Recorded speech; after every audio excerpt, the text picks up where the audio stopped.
We are the Gujarat Technological University.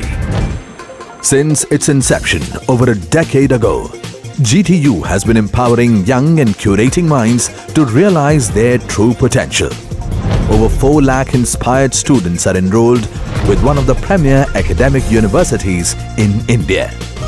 With more than 450 affiliated colleges in its fold operating across 5 zones of the state, GTU, the International Innovative University, your place to move forward.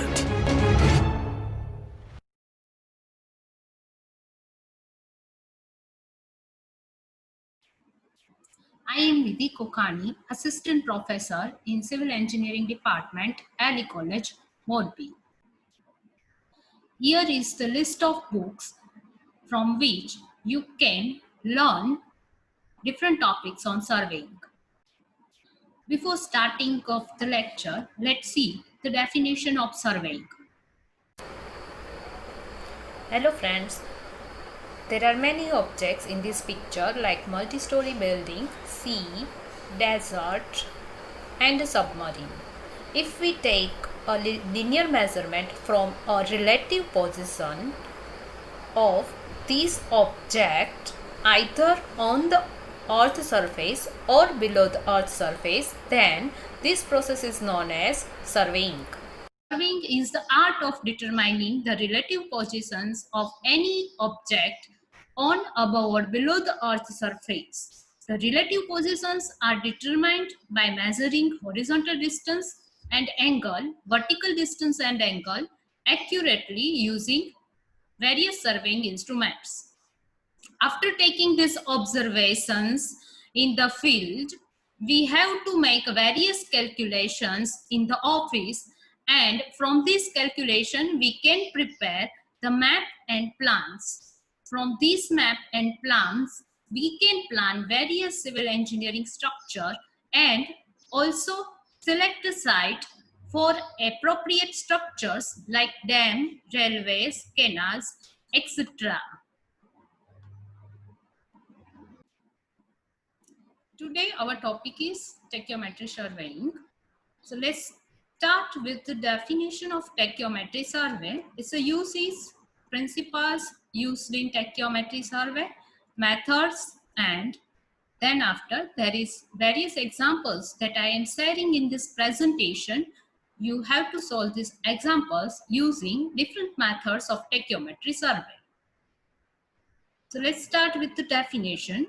The tachyometry or tachymetry or a telemetry is a branch of surveying in which horizontal distance and elevation of any points are obtained by taking steady reading and measuring vertical angles.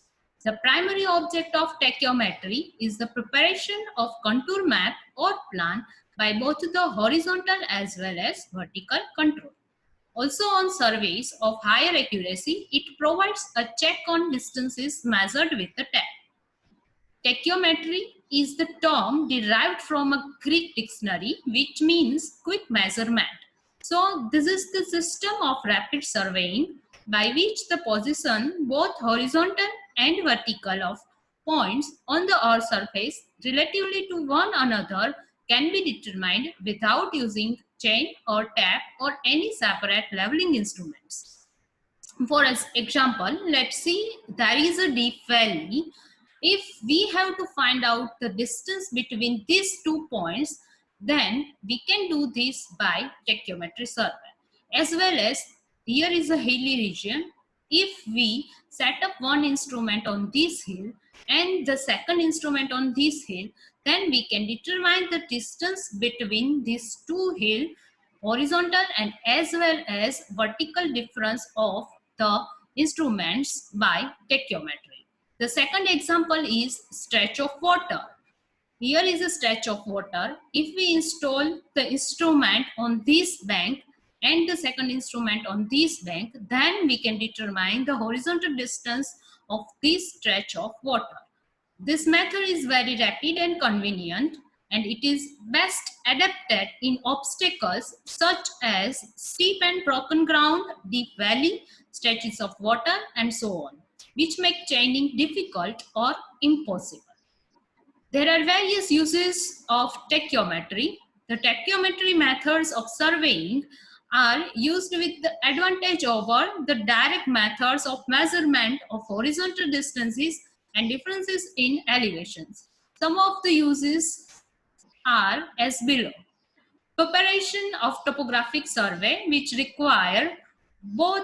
For example, if we take a fairly level ground and we install one tachyometer and the three staff are installed in front of it, if we take the readings for these three staff, then we will have S1 as a staff reading, S2 as a staff reading, and S3 as a staff reading. And the distance between instrument and staff is known as D1, D2, and D3.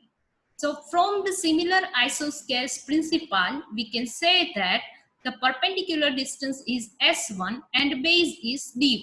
That's why S1 divided by D1 is equal to S2 divided by D2, S3 divided by D3, which we can write in this form, and these all three are constant.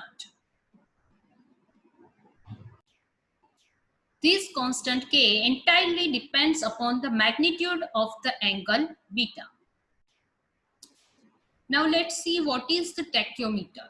Tachyometer is nothing but an ordinary transit theodolite fitted with a stadia diaphragm that is known as a tachyometer, and this tachyometer is used for tachyometric survey. The stadia diaphragm essentially consists of one stadia hair above and the other stadia hair at an equal distance below the horizontal crosshair. The stadia hairs being mounted in the ring and on the same vertical plane as horizontal and vertical crosshairs. So there are different types of stadia hairs, and different forms of stadia diaphragms are commonly used, which are shown as here. There are various types of telescope which are used in stadia surveying, and mostly they are three types. The first one is simple external focusing telescope, the external focusing analectic telescope, which is also known as Pozer's telescope, the internal focusing telescope. A tachometer must be essentially incorporate the following specifications. The first one is the multiplying constant should have a nominal value of 100, and the error contained in this value should not exceed 1 in 1000. The axial horizontal line should be exactly midway between the other two lines. The telescope should be truly analectic. The telescope should be powerful, having magnification of 20 to 30 diameter. Elevations and horizontal distances. Survey work in difficult terrain when direct measurement are not possible or inconvenient. Detail filling in traverse. Primary surveys for highways, railways, or any engineering projects. Checking of already measured distances, hydrographic surveys, and establishing secondary control. Let's see the principles of tachyometric survey. The tachyometric method is based on the principle of similar isoscale triangles, so that the ratio of perpendicular distance to the base is constant. You are seeing here the schematic diagram of a tachyometer. As you can see, there is all the parts are same, like leveling head, tri-pitch, foot screws, upper plate, lower plate, eyepiece, object vane, vertical circle. Only the difference is there is a stadia diaphragm is fitted in this telescope, and the telescope are one of from these three types. The tachyometer looks like as this.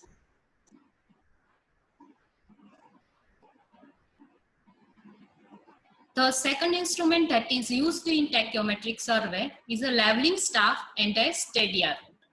For small distances, say up to 100 meter, ordinary leveling staff may be used, and for greater distances, a stadia rod may be used.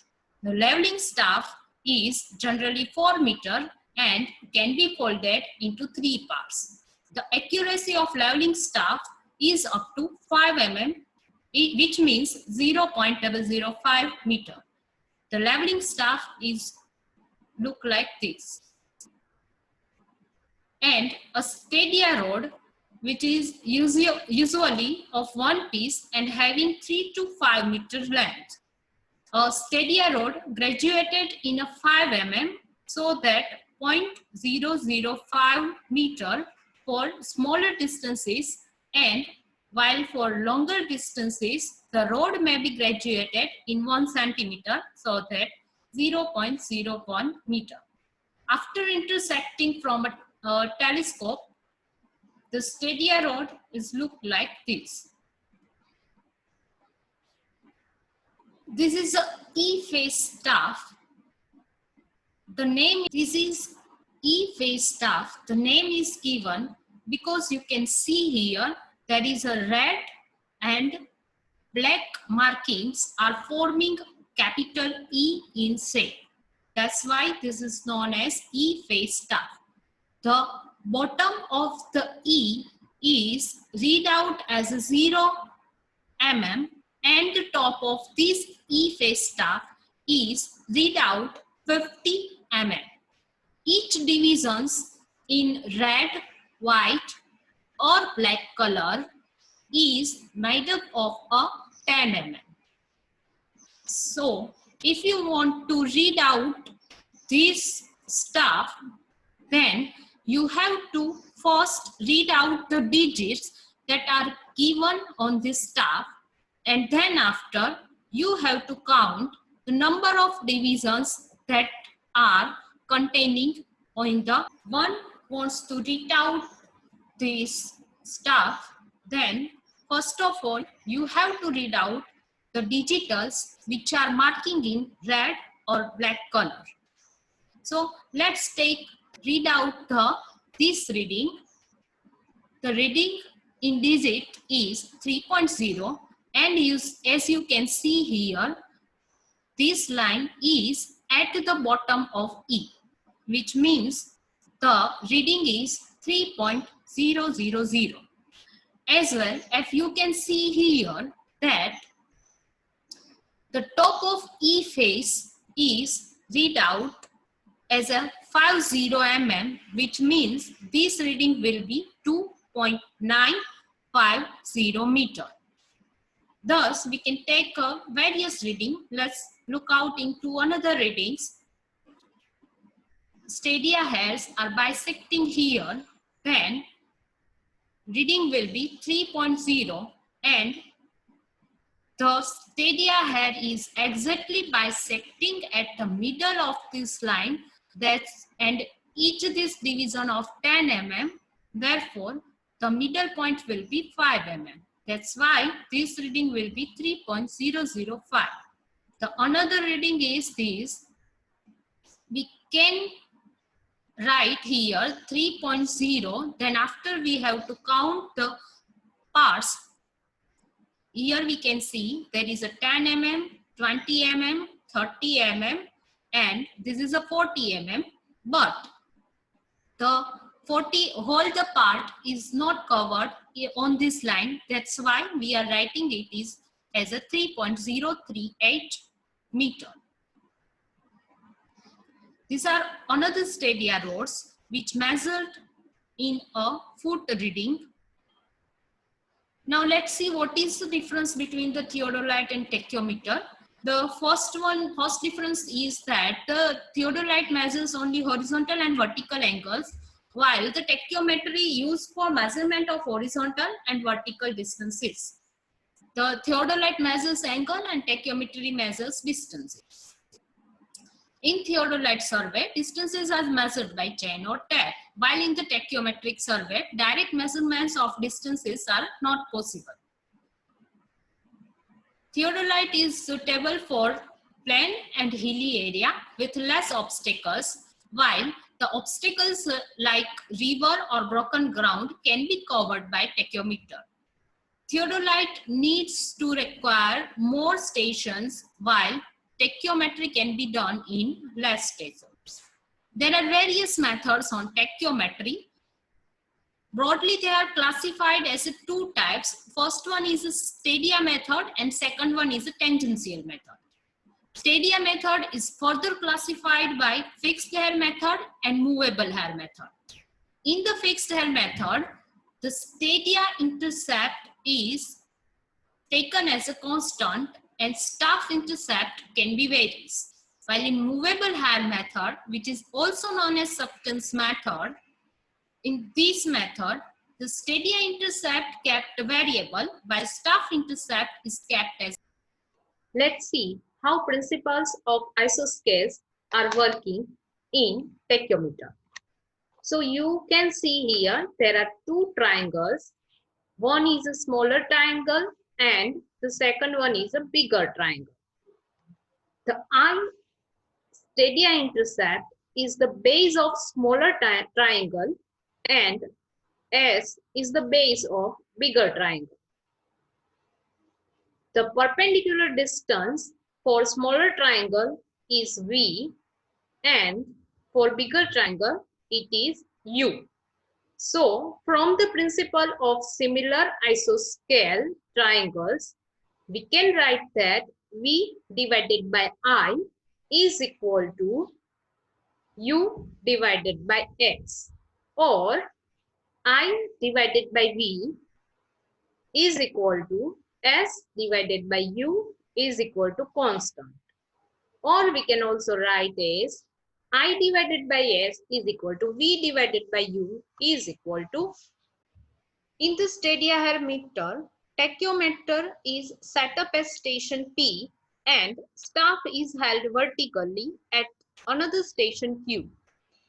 With the help of telescope, whenever we sighted the staff, at that time, we note down the upper hair reading and bottom hair reading and central hair reading. We can easily determine the staff intercept by upper hair reading and bottom hair reading. We also need to find out the vertical angle theta with respect to central hair reading and small h with respect to central hair reading. With the help of staff intercept and vertical angle theta, we can determine the horizontal distance d and difference of elevation between P and Q. In the fixed hair method, distance between upper stadia hair and lower stadia hair so that stadia interval I is kept fixed. When the staff is sighted by telescope of tachyometer, certain portion of staff is intercepted and this value of staff intercept varies with the distance. The stadia hair method is most commonly used method in tachyometry, and the same stadia method generally bears reference to this method. Now let's see the second method of stadia method, that is movable hair method or substance method. This method is similar to the fixed hair method except that the stadia interval I is variable and the staff intercept S is constant. The micrometer screws are provided to vary the distance between the stadia hair as to set them against the two targets on the staff kept at the point under observation. Thus, in this case, the staff intercept S so that the distance between the two targets is kept fixed, while the stadia interval I so that the distance between the stadia hair is variable. As in the case of fixed hair method, inclined sides may also. Now, let's see the another method of tachyometric survey, that is tangential method. And in this method, the stadia hairs are not used for the reading, but the readings are taken against the horizontal crosshair provided in stadia diaphragm. In this method, the fixed staff intercept S and the vertical angles are used to find out the horizontal distance d and the elevation difference between p and theta. This method is not used as two vertical angles are to be measured and due to the use of simple theodolite with horizontal crosshair only. There are various methods in tachyometric survey like stadia method and tangential method. From this broad classification, the stadia method is further classified as a fixed air method. As we know that in tachyometric surveying, the horizontal and vertical distances are determined by using different formulas, so that following cases are going to discuss, and for different formulas, determination of horizontal distances and vertical distances. So the first case is when the line of sight is horizontal and staff is held vertically. In this case, capital A, capital C and capital B are the points cut by three lines of sight corresponding to three wires, and small b, small c and small a are top axial and bottom hairs of the diagram. Small ab is the stadia intercept as well. Capital AB is staff intercept. Small f is focal length of the object length, and small f1 is the distance between optical center of lens and staff station. Small f2 is the distance between the stadia intercept and optical center of lens. The small d is the distance between the center of instrument and optical center of lens. Capital D is center of instrument. Capital D is the distance between the center of instrument and staff station. BOA and the triangle AOB are similar. Hence, we can write from the principle of isosceles triangle F1 divided by S and F2 divided by I, or F1 divided by F2 is equal to S divided by I. Again, since F1 and F2 are conjugate focal distances, we have a lens formula, that is 1 divided by F is equal to 1 divided by F2 plus 1 divided by F1. Multiplying this formula by FF1, we will get this equation, and substituting the values of F1 divided by F2 is equal to S divided by I in the above equation. Finally, we will get the equation for finding out the horizontal distance. This equation is known as the horizontal distance formula for fixed air method. In this equation, there is a small m, which is the multiplying constant, and capital C, which is the additive constant. The multiplying constant m is also denoted by F divided by I, and additive constant C is equal to F plus D.